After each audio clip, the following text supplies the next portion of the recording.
science, may science din sa politika, kaya nga may political science, di ba? Yes. So if we look at it from the perspective of rational choice theory or game theory,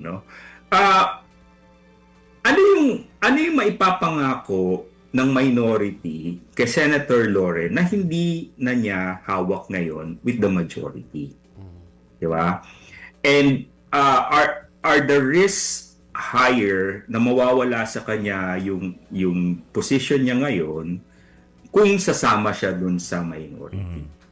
Mas malaki ang magigain ng minority pag bumaligtad si Senator Loren. So, very astute yung power sharing formula, no? And of course, power sharing is a general term. It doesn't mean a 50-50, di ba? Ano yan? Term sharing, no? Voluntarily at a certain point, bababa itong si Senate President Soto at si Majority Leader Zubiri at ipapasa, no? So, maganda yon dahil unang-una, ma-preserve yung majority nila, no? At less risky on the part of Senator Loren. Yeah. Diba? So, kumbaga, okay yun, no?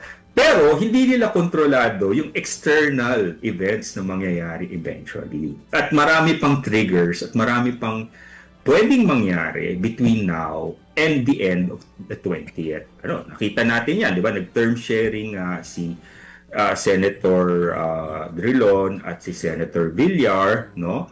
After 2007, di ba? Tapos pero hindi rin natapos ni Senator Villar yung term niya dahil nagku naman yung forces ni JPE, di ba? I remember I was close observer of the Senate back then, no? Talagang nasubaybayan ko yan. So,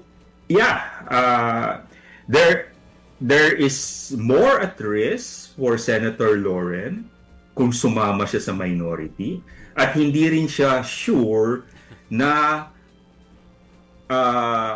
she will be in the driver's seat with the allies in the minority, diba?